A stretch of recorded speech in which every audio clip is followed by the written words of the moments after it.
Welcome to Mar-a-Lago for this exciting announcement of the new Golden Fleet. We're calling it the Golden Fleet, and we're building for the United States Navy. As you know, we're desperately in need of ships. Our ships some of them have gotten old and tired and obsolete, and we're going to go the exact opposite direction. And next week I'm going to meet with the defense prime contractors. I'm going to meet with them here, Florida. And we're going to be talking about production schedules because they're too slow. We have many countries, allies, that are wanting to buy. We make the greatest equipment in the world by far. Nobody's even close, but they don't produce them fast enough. They don't want to build new plants because that's expensive. So we're going to be discussing production schedules. We're going to be discussing CapEx spending. We'll be discussing the pay to executives where they're making $45 and $50 million a year and not being able to build quickly. They're going to make that kind of money. They have to build quickly. Last week, the Navy announced a brand new class of frigate, and they're going to be working with the South Korean company. Hanwha, a good company, recently agreed to invest $5 billion in Philadelphia Naval Shipyard. We're opening up the Philadelphia Shipyard. Once a great yard. Now it was a long time ago decommissioned, but now it's reopening. Working with the Navy and working with private companies. The record-setting defense bill I signed last week authorized $26 billion to build. We're going to make battle groups great again. And this is just one piece of the President's Golden Fleet that we're going to build with the investments he talked about. A new frigate, the right frigate, the one our warfighters have told us they need. 미 트럼프 대통령이 전 세계를 향해 황금 함대라는 거대한 구상을 공식적으로 선포했습니다. 이 충격적인 발표는 단순히 미중 패권 경쟁 속 군사력 증강을 넘어 미국 조선업의 패러다임을 완전히 뒤집는 역사적인 순간이라고 평가받는데, 이 황금 함대 구축의 핵심 일환으로 새롭게 건조될 차세대 호위함, 즉 프리깃함을 대한민국 하나와 함께 만들 것이라는 깜짝 발표도 하였습니다. 미국은 이제 더 이상 혼자 힘으로 군함을 건조할 수 없으며 이를 위해 동맹국인 한국의 도움이 절실하다고 고백한 것인데요. 구체적으로 두 가지 거대한 해군 재건 계획이 발표되었는데, 그중 하나는 기존 함정보다 100배 더 강력한 화력을 지닌 거대 전함, 일명 트럼프급 전함의 건조 계획, 그리고 이어진 또 하나의 발표, 바로 한화가 건조할 새로운 호위함 사업이었습니다. 트럼프 대통령은 지난주 미 해군은 새로운 등급의 호위함 도입을 결정했고, 이를 위해 한국의 훌륭한 기업인 한화와 협력할 예정이다 라고 직접 언급했는데요. 도대체 이 발언이 왜 전세계 방산 시장을 뒤흔드는 게임 체인저가 될 수밖에 없는지 지금부터 빠르게 한번 살펴보겠습니다.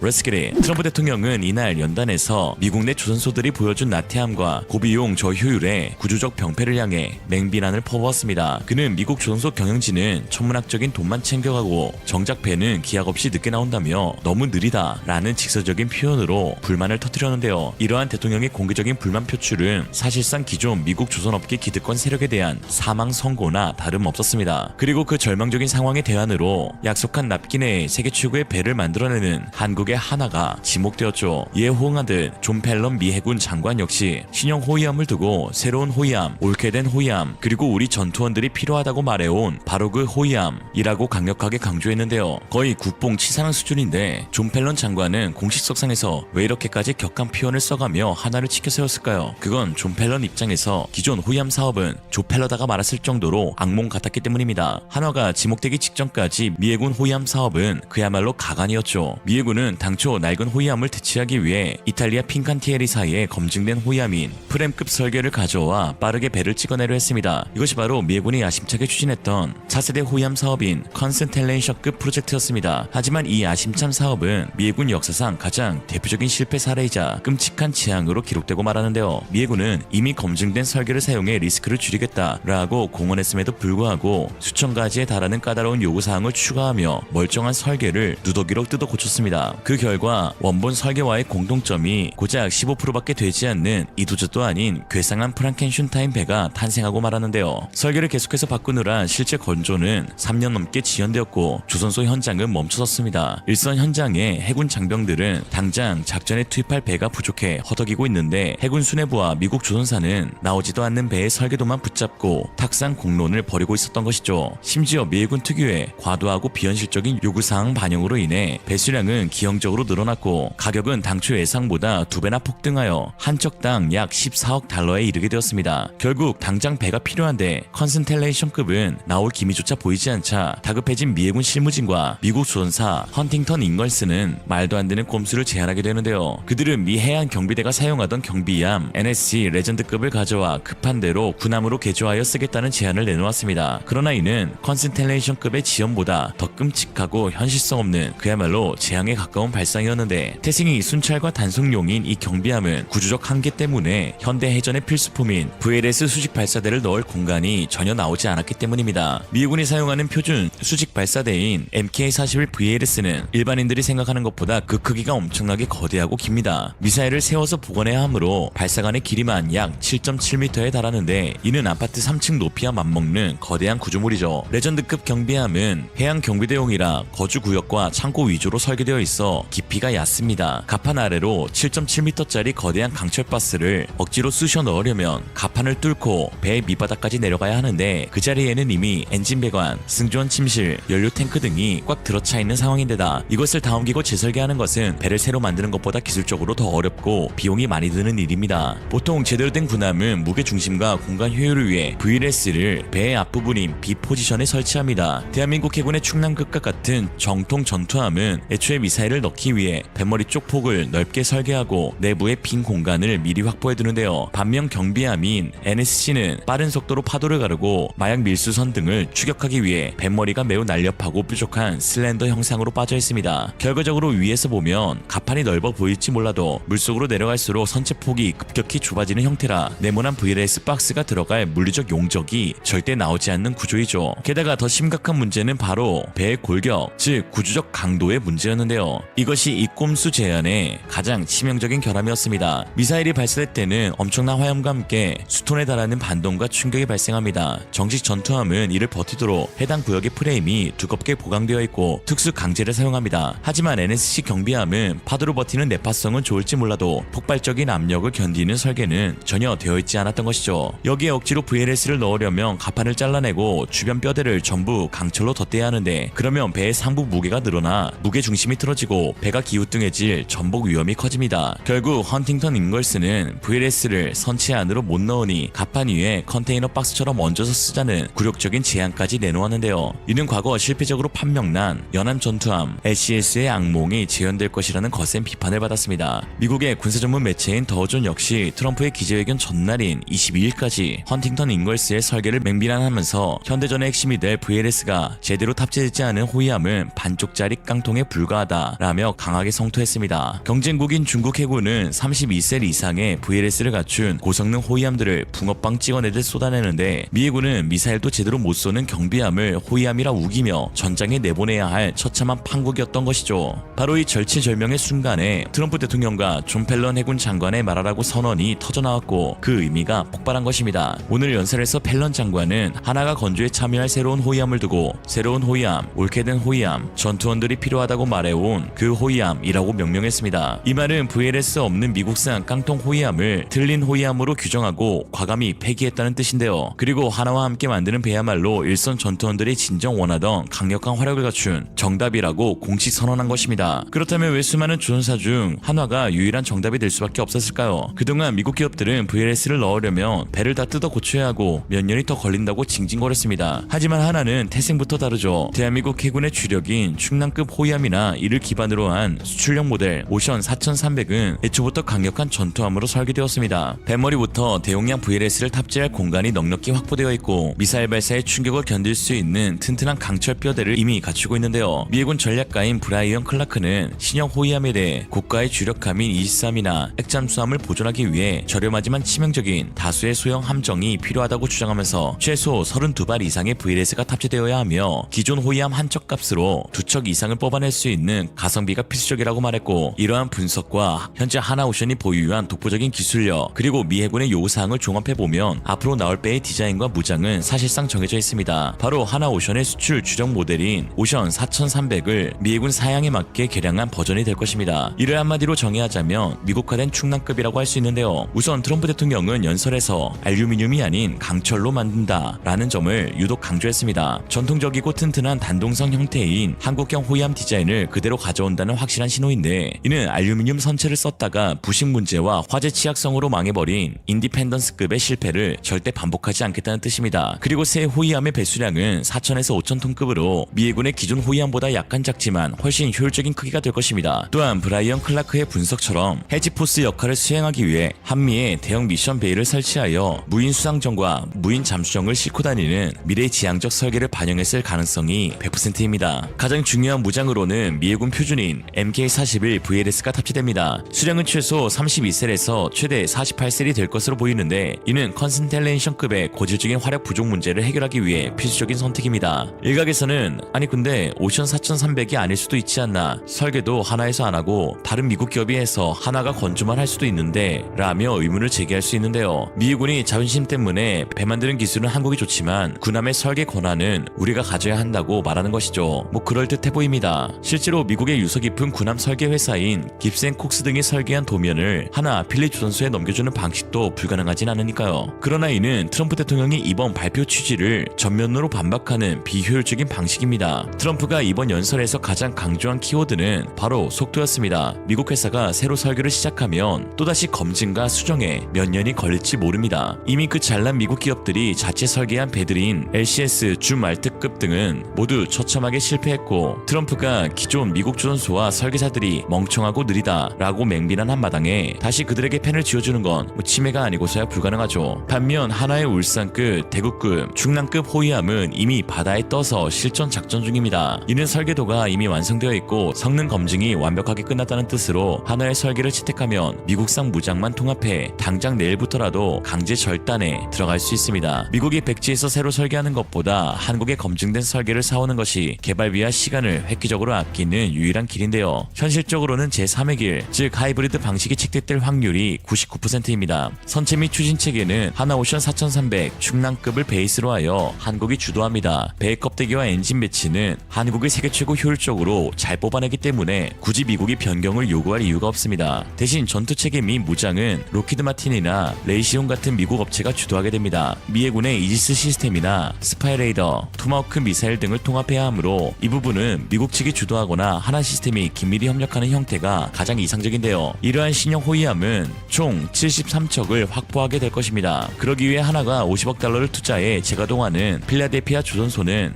바로 이 73척의 물량을 쏟아내는 핵심 생산 기지가 될 것이죠. 사실 이번 사건의 진정한 하이라이트는 하나가 보유한 하나 필리 조선소의 전략적 가치에 있습니다. 하나 필리 조선소가 갖는 중요성은 단순히 배를 만드는 공장 그 이상인데요. 왜냐, 아시다시피 미국법 존스 액트는 미국 군함은 반드시 미국 내 조선소에서 건조해야 한다고 엄격하게 못 받고 있습니다. 아무리 한국 거제도 옥포 조선소가 배를 잘 만들어도 그동안 미 군함을 직접 수주할 수 없었던 결정적인 이유가 바로 이 법 때문이죠. 하지만 하나는 전략적으로 필라델피아 조선소를 인수하고 대규모 투자를 단행함으로써 이 조선소를 하나의 기술이 흐르는 미국 공장으로 완벽하게 탈바꿈시켰습니다. 이제 하나는 미국 기업이면서 동시에 미국 현지 기업의 지위를 갖게 된 것이죠. 벌써부터 필리 조선소는 빠르게 바뀌고 있는데, 연간 한 척도 겨우 만들던 낡은 조선소가 연간 20척을 쏟아내는 거대한 변기창으로 바뀌었고, 하나가 인수하고 한국식 빨리빨리를 주입하니 1년 만에 수주 잔량이 1200% 폭등했으며 인력 역시 1400명에서 2000명으로 대폭 확충되어 인력난도 해소되었습니다. 이미 하나 필리 조선소는 미국 해사청으로부터 국가안보 다목적 선박을 수주해 벌써 마무리 건조 작업을 진행 중입니다. 이번 발표가 우리 대한민국 국민에게 주는 감동의 깊이는 남다른데요. 우리는 그동안 자주포나 탱크를 수출하며 가성비가 좋다는 평가에 만족해왔던 것이 사실입니다. 하지만 이번 호위함 건조 협력은 기존 수출과는 차원이 다른데, 세계 최강 대국인 미국이 자신의 안보가 걸린 가장 핵심적인 전력인 해군력 건설을 한국 기업에게 상당 부분 의탁했다는 것은 한국 조선이 글로벌 스탠다드가 되었다는 것을 의미하죠. 미 해군이 쓰면 나토가 쓰고 전 세계가 다 따랐으니까요. 한국은 1950년대 전쟁의 폐허 속에서 미군이 쓰다 버린 고철배를 수리해 바다를 지키던 가난한 나라였습니다. 그로부터 75년이 지난 오늘 천주국 대통령이 꿈꾸는 황금 함대의 허리를 바로 한국 기업이 만들게 되는 것이죠. 안보 수혜국에서 안보 제공국으로, 그리고 이제 민주주의 무기국까지 대한민국은 군사 강국입니다. 오늘의 한 줄평, 미국 황금 함대, 그 황금은 한국산.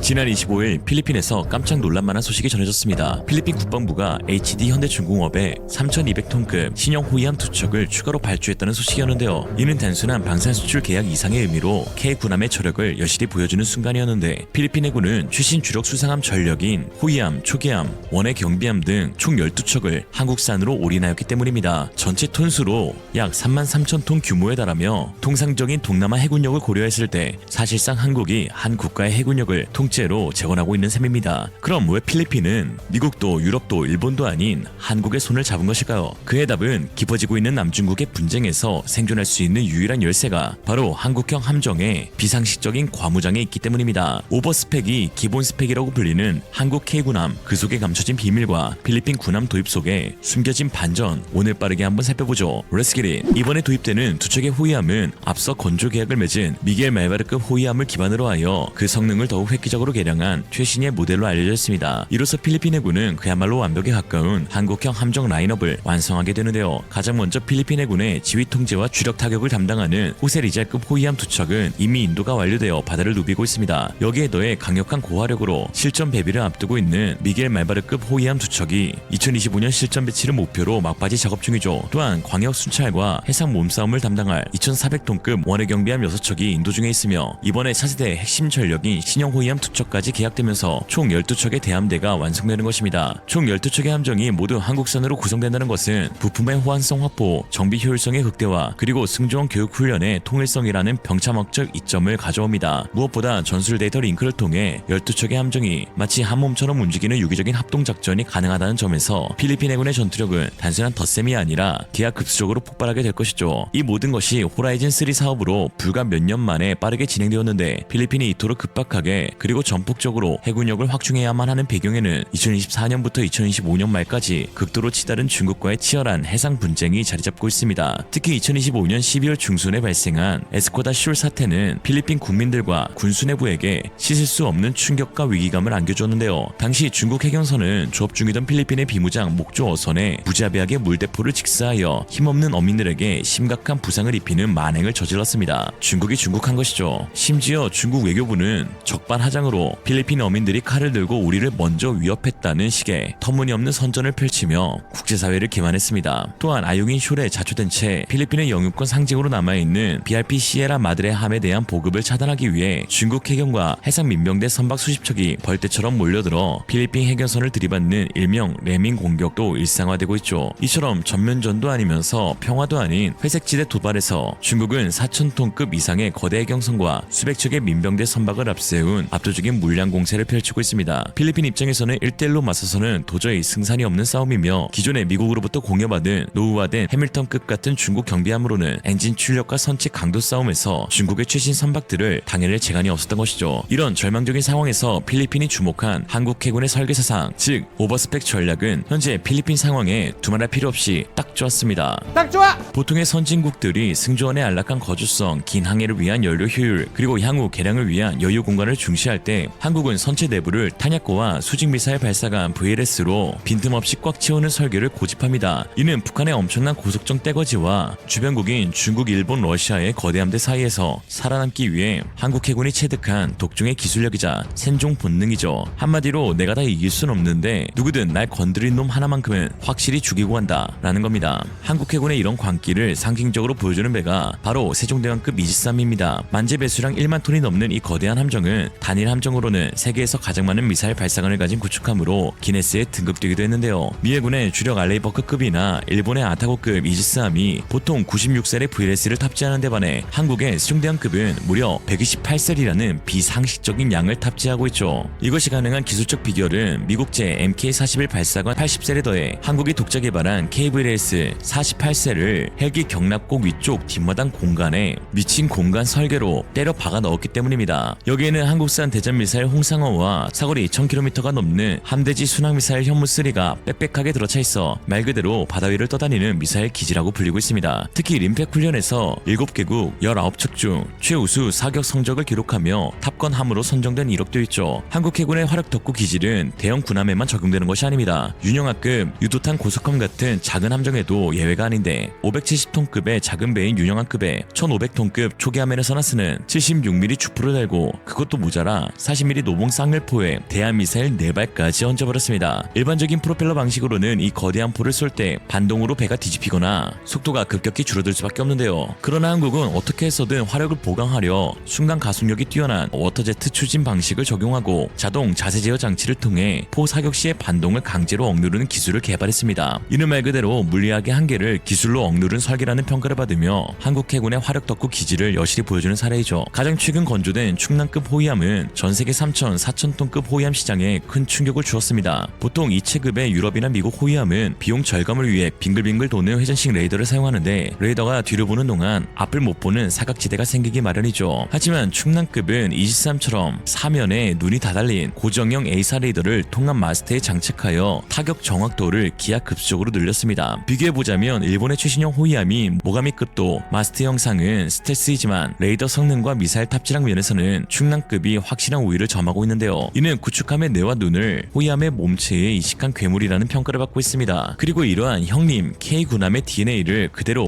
한국 이중대 필리핀 해군이 이어받아 오버스펙으로 꽉꽉 채웠는데 동급 서방권 함정과 비교해보면 더욱 명확해집니다. 일례로 네덜란드의 홀란드급은 3,750톤으로 필리핀의 말바르급보다 500톤이나 더 큽니다. 하지만 이 배에는 미사일이 단 한 발도 없이 오직 76mm 함포와 기관포뿐이라 치안 유지나 하겠다는 안일한 설계로 만들어졌죠. 만약 이 배가 남중국해에 온다면 중국 구축함의 좋은 미사일 연습 표적이 될 뿐입니다. 미국의 LCS 인디펜던스급 역시 3,200톤급으로 말바르급과 체급은 동급이지만 미 해군의 실패작이라고 불릴 만큼 무장이 빈약합니다. 결정적으로 VLS가 아예 없고 뒤늦게 대한미사일을 달았지만 자체 방공 능력은 단거리에 불과해 생존성이 크게 떨어지죠. 반면 필리핀이 도입하는 한국산 미개 말바르급은 차원이 다릅니다. 이 배는 작은 선체에 무려 16셀의 VLS를 뚫어 놓았습니다. 여기에 VL, MICA 대공 미사일을 채워 적 전투기와 미사일을 요격할 수 있는 능력도 갖췄죠. 또한 1만 톤급 이지스함의 대함 타격력과 맞먹는 해성 대함 미사일 8발을 탑재했습니다. 여기엔 최첨단 A사 레이더를 달아 동시 교전 능력까지 갖췄으니 가히 체급을 뛰어넘는 화력이라 불릴만하죠. 실제로 미개 말바르급은 사업 초기함으로 발주되었는데 실질적으로 전세계 동급 함정 중 가장 강력한 대공 대함 화력을 보유하면서 사실상 호위함으로 불리기 시작했는데요. 보통 3,000톤급 함정은 엔진과 연료 탱크 공간 때문에 VLS를 넣을 공간이 도저히 안 나오는 것이 일반적인데 HD현대중공업은 CODAD 디젤 플러스 디젤 추진 체계의 흡배기 공간을 획기적으로 줄이고 선체 내부 구획을 마이크로 단위로 쪼개어 16셀의 VLS 공간을 기적적으로 창조해냈습니다. 즉 미국의 LCS가 VLS가 없고 프랑스의 라파에트급이 구형 발사대를 쓸 때 말바르급은 미사일을 수직으로 쏘아올리며 다수의 중국 전투기와 동시에 싸울 수 있습니다. 여기에 해성 대한미사일 8발은 덤으로 챙겨가니 중국 입장에서는 악몽과도 같은 존재이죠. 특히 필리핀의 한국 함정 중 가장 백미는 바로 최근에 인도된 2,400톤급 필리핀 원의 경비함인데요. 겉보기에 이 배들은 76mm 함포 하나만 달린 평범하고 순한 순찰함처럼 보이지만 그 이면에는 한국 해군 특유의 치밀한 FF B&W 설계 개념이 숨겨져 있어 충격을 주었습니다. 즉 선체 중앙과 상부 구조물에 대한미사일 발사대와 대공미사일을 마운트할 수 있는 공간 그리고 전투체계와 연결할 전력 케이블이 미리 매설된 채로 건조되었다는 것인데요. 필리핀 최대 군사 매체 맥스 디펜스에 따르면 2,400톤급에 불과한 경비함에 한국형 수직발사체계 KVLS의 콤팩트 변형 비전과 K3 단거리 지대공 미사일 탑재를 염두에 두었다고 했습니다. 4셀의 VLS를 위한 공간이 있는데 여기에 해공 미사일을 장착할 경우 발사관 한 셀에 4발이 들어가는 쿼드백 적용이 가능하기 때문에 정비창에서 반나절이면 6척의 경비함이 두합 96발의 요격 미사일을 갖춘 주력 호위함급 전력으로 다시 태어나게 되는 것이죠. 보통 타국의 경우 나중에 미사일을 추가하더라도 갑판 위에 노출된 경사형 발사대를 다는 것이 고작인 반면 한국이 만든 경비함에는 이를 지탱할 구조적 보강까지 이미 설계 단계에서 모두 끝내버렸는데요. 이는 단순한 거치대 수준이 아니라 필요하면 언제든 한국에서 KVLS 모듈을 공수해와 이 빈 공간에 카트리지처럼 끼워 넣기만 하면 된다는 뜻이죠. 이러한 전시개조 능력은 중국에게 엄청난 전략적 딜레마를 안겨줍니다. 저 배를 단순한 경비함으로 무시하자니 언제 미사일이 날아올지 모르고 그렇다고 경비함을 상대로 정규군을 투입하자니 국제적 비난을 피할 수 없는 그야말로 한국만이 제안할 수 있는 신의 한 수이자 극단의 오버스펙 전략이죠. 필리핀이 진행하는 이러한 전력 증강의 궁극적인 목적은 중국과의 전면전에서 승리하기 위함이 아닙니다. 현실적으로 수백 척의 중국 함대를 상대로 정면 승리하는 것은 불가능하기 때문인데요. 오직 목표는 바로 거부와 공포를 심어주는 것으로 동급 대비 사기적인 화력을 지닌 한국산 함정으로 바다 위의 고슴도치가 되겠다는 것이죠. 덩치는 작지만 함부로 건드렸다가는 날카로운 가시에 찔려 중국의 최신형 구축함도 격심될 수 있다는 공포를 심어주는 것이 핵심입니다. 2029년 신형 호위함 투척까지 모두 모두 인도되어 12척의 K함대가 남중국해를 누비게 될 때 필리핀은 더 이상 강대국의 위협에 웅크리는 약소국이 아닐 것입니다. 그들은 누구도 함부로 삼킬 수 없는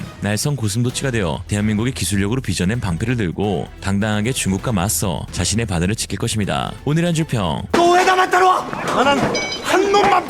President Trump like royalty, literally giving him a replica golden crown. What did that crown get the South Koreans? Well, President Trump just announced a few minutes ago on Truth Social he has given them approval to start building nuclear-powered submarines. The South Koreans had argued if they have that kind of submarine, there will be less for the United States Navy to do in the waters off the Korean peninsula.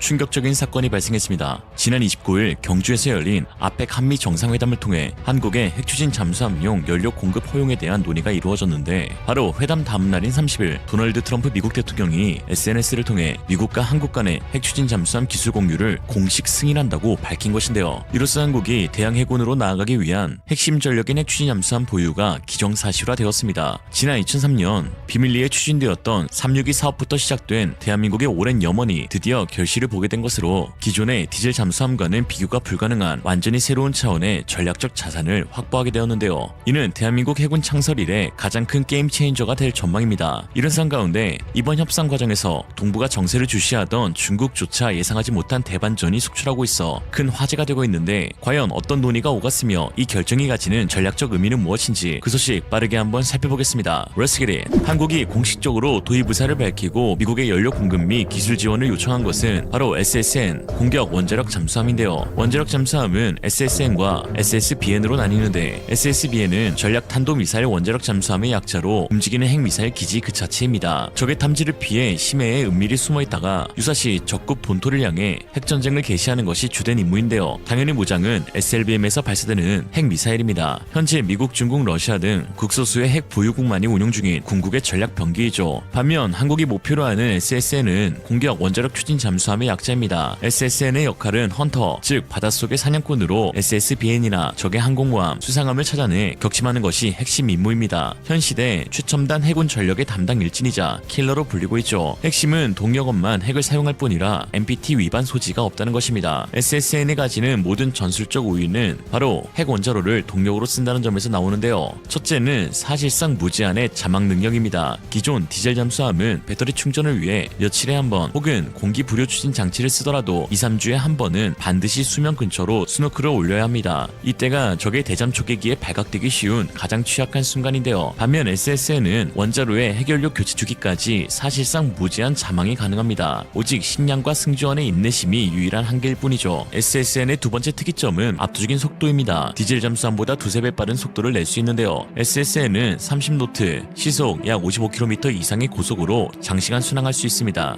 이는 적의 항모 전단이나 고속으로 기동하는 적 잠수함을 따라잡거나 혹은 따돌릴 수 있는 핵심 능력이죠. 그리고 셋째는 이 모든 것에서 파생되는 완벽에 가까운 은밀성인데 빙하 밑에 숨어있으면 탐지조차 불가능해질 정도로 압도적인 작전 수행이 가능합니다. 놀랍게도 이번 협상을 통해 한국이 얻게 된 핵추진 잠수함은 단순히 건조를 승인한다는 의미에서 그치지 않고 미국의 기술까지 이전받게 되는 포괄적인 협약이라는 점에서 전 세계가 요동치고 있습니다. 미국은 오랫동안 핵추진 기술을 1급 기밀 중 하나로 취급해왔는데요. 1958년 영국과의 협정 이후 단 한 번도 타국에 이전한 적이 없습니다. 심지어 영국, 호주와의 오커스 협정 하에서도 미국은 호주에 완성품 잠수함을 판매하는 방식이지 노하우나 기술을 직접 이전하는 것은 아니었죠. 실제로 바이든 행정부 당시 미 국방 관리들은 한국 정부는 핵잠 도입 유혹에 저항해야 하며 현재 미국이 한국의 주장을 수용하기 매우 어렵다라고 밝힌 바 있습니다. 핵추진 기술을 이전하려면 상당한 안전장치와 복잡한 의회 검토가 필요하다는 입장이었는데요. 그러나 이번 합의를 통해 기술 이전과 함께 구체적인 수주 조선소까지 확정되는 파격적인 결과가 나왔습니다. 트럼프 대통령은 별도 게시물을 통해 한국의 핵추진 잠수함이 작년 한국 하나오션이 인수한 미국 필리 조선소에서 건조될 것이라고 밝혔죠. 트럼프 대통령은 자신의 SNS에 한국은 바로 이곳 우리의 위대한 미국 필라델피아 조선소에서 핵추진 잠수함을 건조할 것입니다. 우리나라의 조선업이 곧 크게 부활할 것입니다. 계속 지켜봐 주십시오 라고 언급했습니다. 사실 트럼프 대통령 입장에서도 손해볼 것이 없는 완벽한 딜이었는데요. 트럼프 대통령은 동맹국들이 안보에 무임승차한다는 불만을 비난을 꾸준히 제기해왔는데 한국 정부는 만약 한국이 핵잠을 보유하면 미군의 부담이 줄어들 것이라고 설득했듯이 이는 트럼프 대통령의 논리와 정확히 일치하게 되는 것이죠. 또한 명분보다 실리를 중요시하는 트럼프 대통령에게 이번 아펙 회담에서 한국이 약속한 3,500억 달러 규모의 대미 투자는 막대한 경제적 선물이었는데요. 이 대가로 동맹국의 전략적 자산, 핵잠을 허용하는 것을 매우 성공적인 거래로 포장할 수 있습니다. 동시에 과거 오바마, 바이든 행정부가 핵 비확산 원칙에 얽매여 주저하던 사안을 자신이 결단력 있게 해결했다는 점에서 외교적 치적으로 내세울 수도 있죠. 더 나아가 하나오션필립 조선소를 통해 한미 간 미국 조선업 재부흥 사업에 한국의 투자를 받게 됨으로써 미국의 건함 능력 재구축과 일자리 창출 그리고 트럼프 대통령 및 공화당의 정치적 동력을 동시에 확보하게 되었습니다. 하지만 이런 트럼프 대통령의 개인적 성향을 넘어 미국 조야 역시 한국 핵잠 보유가 이제는 미국의 국익에 부합하다고 판단할 수밖에 없는 절박한 이유 역시 존재하는데요. 가장 큰 이유는 바로 중국의 폭발적인 해군력 팽창, 특히 수중 전력의 강화입니다. 이것이 미국의 태평양 전략을 근본부터 뒤흔드는 핵심 위협이죠. 디펜스 인덱스가 공개한 위성 자료에 따르면 중국 해군은 잠수함 함대를 무섭게 확장하고 있습니다. SSN과 SSBN을 포함한 10척의 새로운 핵추진 잠수함이 진수되어 장비를 갖추고 있으며 올해 현역 복무에 합류할 계획인데요. 차세대 주력인 096형 SSBM과 095형 SSN의 개발 및 건조도 임박한 것으로 보입니다. 특히 096형 SSBN은 사거리 12,000km 이상의 G랑3 핵미사일을 탑재할 것으로 예상되는데